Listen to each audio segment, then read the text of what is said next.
I'm really excited to welcome back to Cancer Connections Dr. Rachel Pearson. Dr. Pearson is a clinical marriage and family therapist in Wichita. Her clinic is just near Central on Woodlawn on the east side of town. She provides therapy and education to enhance sexual health for men and women and couples with intimacy concerns, with sensitivity to each client's values and spiritual beliefs. She has specialized training in difficulties with sexual desire and functioning, compulsive sexual behaviors or unhealthy sexual boundaries, and marital and relationship issues. She also conducts educational events and presentations on sexual enhancement for couples and individuals. Dr. earned her doctorate in community psychology and research from Wichita State University and her master's in marriage and family therapy from Friends University here in Wichita. So I'm excited to welcome Dr. Pearson back to Cancer Connections. She's been a gracious presenter for us several times and is always a very popular presenter. So I'll turn it over to her and she's going to manage her own slides. All right, thank you so much for that kind introduction. So then I work with clients on redefining what is satisfying sex and learning ways to enhance their intimate experiences. Because many couples fall into a pattern of sexual activity that is not satisfying and they don't know how to make changes. So like so many things that, can change in their life with cancer diagnosis and treatment, their intimacy changes too. And what often happens is they just stop touching. There's this real grief around, we can't do what we used to do, or we don't know how to do what we used to do. So we're just not going to do anything. And that can leave, two very lonely people. So I use their cancer diagnosis and treatment as a catalyst to allow discussion and experimentation. We do a lot to grieve, like what their body was like, what their intimacy was like, what they really liked doing, and then figuring out, okay, are there other ways that we can do that? Are there ways that we can even make it better as we explore new methods with new bodies? And so really taking time, I use what's called a narrative approach, a lot of storytelling of, tell me about like the greatest sexual experience the two of you had. What happened? What were you doing? Where were you? What made it good? To remind the brain of those times and then find ways of, hey, maybe we can recreate that in a different way. So we also promote novelty to enhance intimacy, as new experiences activate the reward system of the brain, which promotes emotional and sexual bonds and increases sexual interest. So if individuals engage in new hobbies, new activities, either individually or as a couple, this also increases sexual interest to see your partner in a different way, to see him or her engaging in a new activity like a food class or going to an art exhibit, dance class, cooking course. Having sex at different times or in new positions activates the reward system of the brain, which again releases those endorphins and are natural painkillers, but also enhances the bonding within the relationship and makes you more likely to want to be intimate. So I'll have couples make separate lists of fun and exciting activities they'd like to do. If I'm working with an individual, I may have them make this list with their neighbor, their best friend, a child, or ideally their partner. And you can share your lists and pick one activity and do it each week. So you might be surprised to find, what your child might be interested in doing with you. A lot of kids are home for the summer.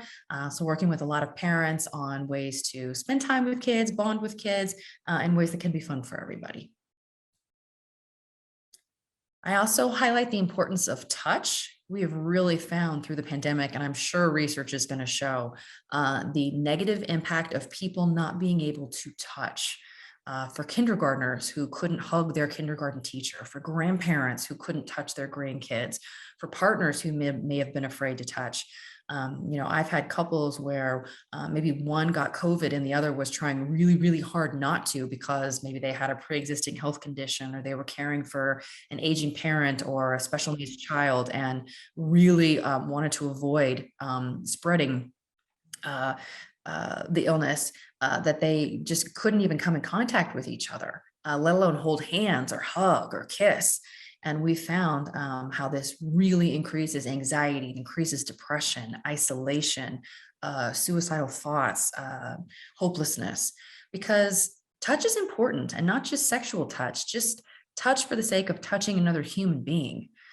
In times of stress and conflict, oftentimes we want to reach out to another human just to have a hand to hold, to get a hug, because touch promotes stress reduction, positive coping, a sense of well-being, pain reduction. We find there's faster wound healing if people are touched, and it's normal to want to be held or cuddled. And if we don't receive touch, we develop what's called skin hunger, and we can have failure to thrive. It used to be with concern for germs and keeping newborn babies healthy, that if it was a high stress delivery, or the child was sent to the NICU, that it was all about sterilization, nobody touched the new baby. And then we found like, no, those babies need to be touched, even if it's just 2 fingers along the back of a gloved hand, or if we're able to maybe take them out of their bed and rock them for a while, that talk, that cuddling, that touch was just as important as any medicine. And so with any condition, if it's surgery, cancer treatment, whatever, we need to be touched.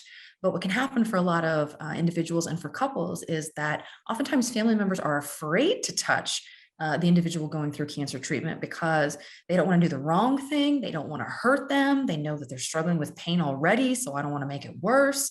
And so as a protective measure, they may kind of distance themselves. And so the individual going through treatment may feel like, wow, no, I can't even get a hug anymore. Everybody's afraid to touch me. And so I work with a lot of partners around, don't be afraid to reach out and touch your partner. Ask what's okay. Ask what can feel good, because we need to be touched.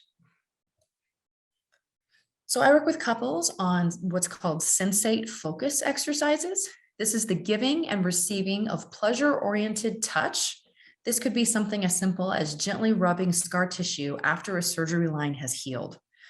So for a lot of individuals going through cancer treatment, they may feel uncomfortable with maybe being naked in front of their partner and what their body looks like, how it's changed, or the partner may be afraid of like, is it okay to touch them there? Is it okay to ask questions?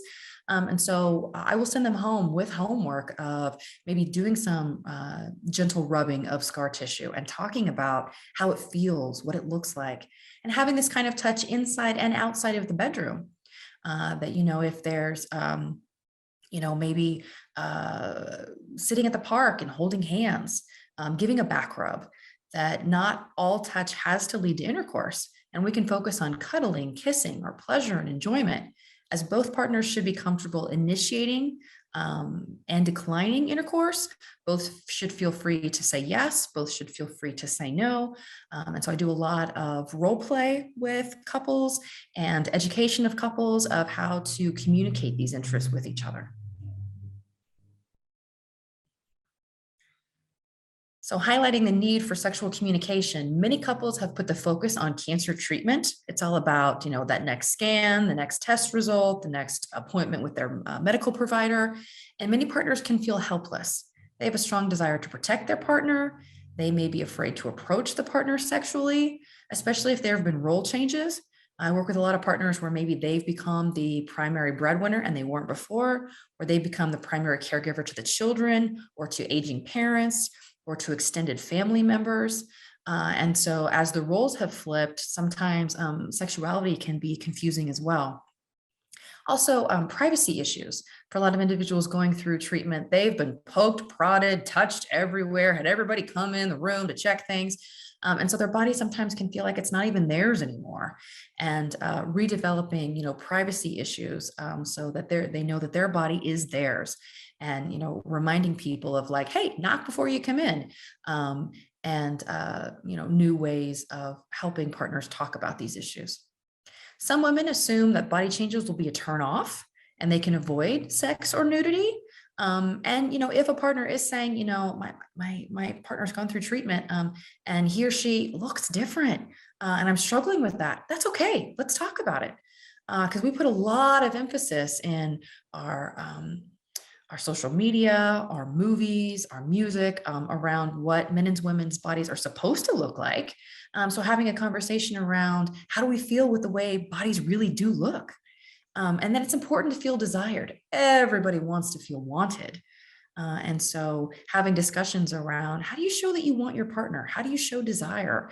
Would you want them to flirt with you? Would you want them to caress you in a certain way? How would you want your partner to initiate? There may also be changes physically in what feels good and what may be uncomfortable. For some people, they find new erotic areas as body parts change, as neural pathways change. Maybe there's some new area that you didn't know. Elbows can be very sexy, and there may be some area that it's like, oh, wow, everything kind of shifted there. And finding ways to increase foreplay. There may be more time that's needed to really get the body going if we're having to fight against medication and fatigue and bone pain, that we may have to have more foreplay to really get interest going. And again, with decreased orgasmic intensity, I work with couples on, can there be different ways of touching? Can we incorporate erotic reading? Can we incorporate toys? Can we incorporate sexy talk? Can we incorporate music? Can we incorporate candles, changing in the lighting? Anything with our sense of sight, taste, touch, smell, anything that can help increase orgasmic intensity. And many may find it hard to talk about or initiate sex, and honest communication can reduce misunderstandings because people may not know, the right words or the timing.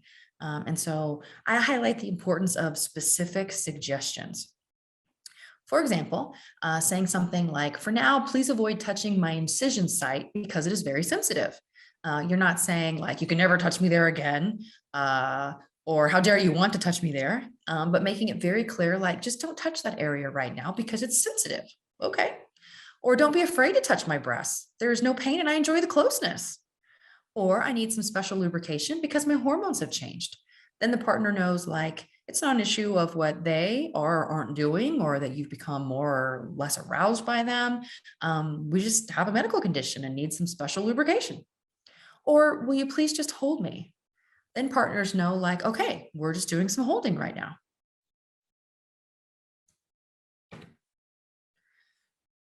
Then there's some ways you can enhance your experience, like minimizing pain level before sexual activity. So for some individuals, that might mean, taking their medication 20 or 30 minutes prior, or having sex when fatigue is at a minimum.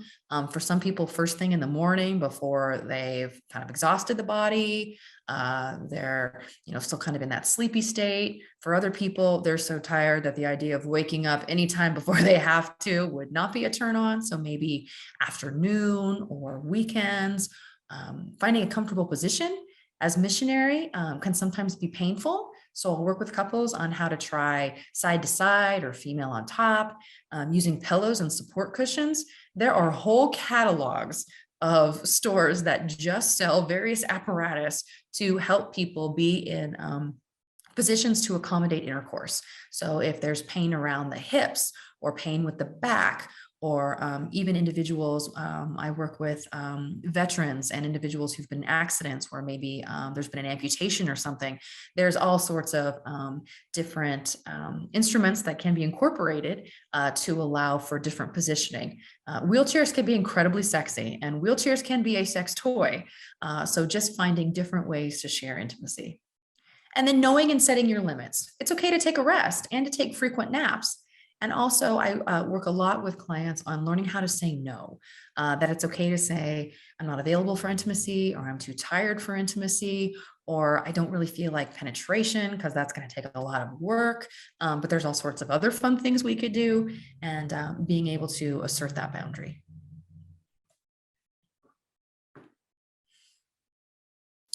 I also discussed the importance of eating a well-balanced diet, the role of exercise, because again, that gets the blood flowing, which can also increase desire and improve sexual functioning, avoiding tobacco and illicit drug use, limiting alcohol use. Alcohol is a depressant. And so for some, it can help with relaxing, but it actually reduces arousal and blood flow and can make it even more difficult for sexual functioning. For some people, erotic reading can be fun. Bridgerton was quite the rage for a lot of women to go, wow, that kind of got my blood flowing. And so for some individuals, if they watch something that has an erotic element, read something, listen to music, that helps them focus on an intimate connection that can enhance our experiences. Relaxation techniques. For some people, just taking a walk or gardening or adult coloring books, meditation, all those things can help us be present and reduce stress and fatigue, which is also going to increase our desire for intimacy. Vaginal lubricants, like we've talked about, slippery stuff, KY, good clean love. Just again, making sure it doesn't have chemicals or anything that's giving it coloring or flavoring that might be harmful to the body. For some people, vitamin E capsules, but again, definitely talking with your medical provider around what is safe for each individual. And then sex education, knowing your body and your own arousal. So I work with all of my clients on that you have to own your own sexual health. It's not your partner's job to know what works for you and what doesn't. I compare it a lot to like going to a restaurant, that most of us expect that if we go to a restaurant, we're going to order our own meal. Now, if it's a place that we've been to a million times, we might turn to our partner and say, get me the usual. But if you're going to a restaurant, you're going to look at the menu and you're going to decide what sounds good to you.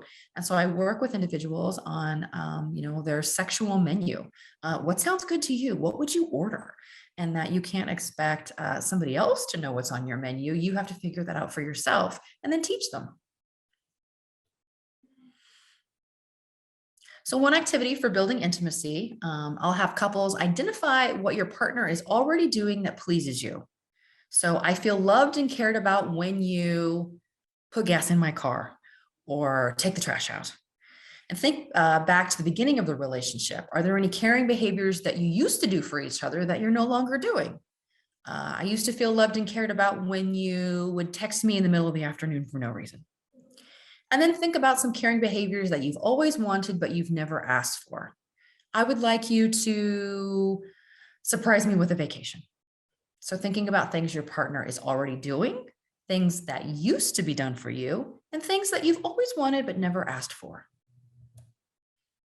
Then take all three lists and indicate how important each caring behavior is to you. So 1 if it's very important, and a 5 if it's okay, but not so important. And then you exchange lists with your partner.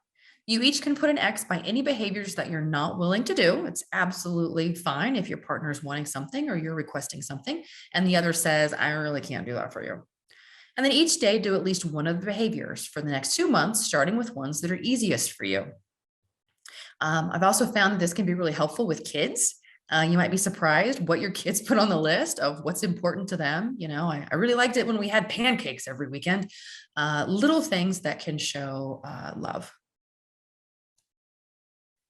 You can also make a list of things you can do to care for your partner.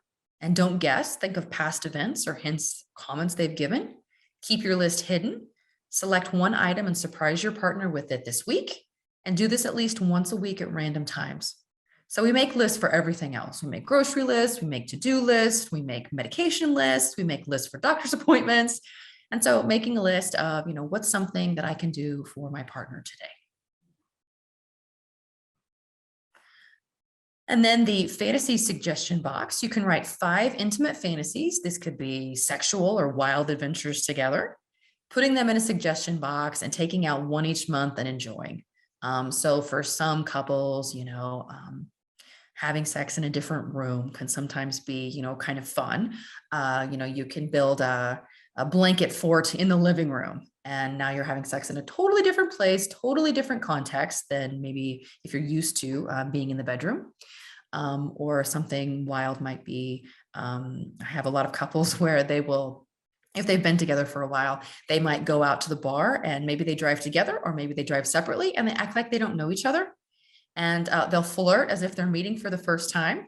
And maybe, if it's a heterosexual couple, he'll offer to buy her a drink. And I've had some couples where another man will offer to buy her a drink. And then she, picks her husband and they go back home to their house. But had a moment of like, well, that was fun. We got to flirt together and, do something out of the ordinary. Now, if there are specific difficulties, relationship conflicts, if there's sexual pain that's making sex very difficult or impossible, there are some situations where the pain is so intense that intercourse just isn't possible without a lot of difficulty. Or if there's no libido. I work with some individuals where it's like, if I never had sex again, I'd be fine with that. I truly don't even miss it. So if there's difficulties at that level, marital therapy and sex therapy may be helpful, where couples can work on communication strategies.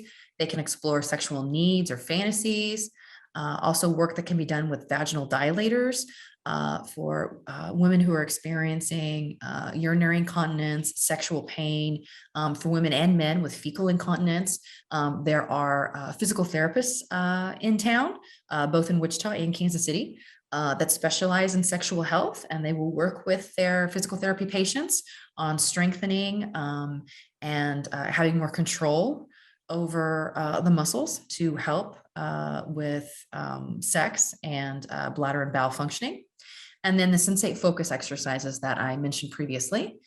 For some couples, it might start with massaging each other's hands, then may proceed to giving each other a back rub, then maybe giving each other a front rub, and then progressing as the couple feels comfortable, working towards sexual intimacy, which may or may not include intercourse. And I always highlight the importance of nurturing a sense of selfhood, establishing a sense of personal intimacy. So what activities help you feel comfortable and cared for? So this could be reading, walking, dancing, watching movies, gardening, crossword puzzle, embroidery, book club, whatever makes you feel better about the world. And everybody needs to have tools in their toolkit that they know, like, okay, I just got to get to walking and I know I'm going to feel better. I just got to get to watching that TV show and I'm going to feel a little bit better. Because as we take care of ourselves, this enhances our intimacy in relationship with others. But oftentimes individuals are taught to care for everybody but themselves, and they put themselves last on the list, and then they never get to themselves on the list because there's so many other people that they're caring for. So women are often taught this in our society. Caregivers are always taught this, to care for everybody else, and then they can experience burnout. So I work with individuals on how do they establish a way of taking care of themselves. So there's my contact information. I'm at ICT Therapy Works in Wichita, Kansas, and my office number and my cell phone. So feel free to pass those along. If anybody happens to have a question or a concern that they don't really want to ask in front of everybody, that is my cell phone. That I'm the only one that answers that. So oftentimes people after these presentations will reach out to me to say, hey, I got a question about whatever. So it's perfectly fine to contact me that way. So questions for Rachel, go ahead. Anybody? Yes, I do. Go ahead. Hi, Rachel. My name is Judy. Also, I wanted to ask you, you had mentioned vitamin E. What does that do? I know I used to use it for my face. Yes, it is a moisturizer. And so for some individuals, they find that you can do internal moisturizer, just like you can do external moisturizer. But again, anything that is inserted into the body, you want to be sure that you're, contacting your medical professional, that it's not counteracting any treatment, any medication you're taking. But there are vitamin E supplements that can either be inserted through a pill or, through like a cream that's inserted either around the labia or sometimes internally, if that's safe, which can be a way of internally moisturizing. For some women, can help with vaginal dryness, can help with any tearing as they're experiencing some thinning of the vaginal walls. Well, thank you. It was just, I didn't know. Thank you for answering. I know, Judy, I always learn so much when I listen to Rachel. Oh, she's phenomenal. I've learned so much today. Thank you.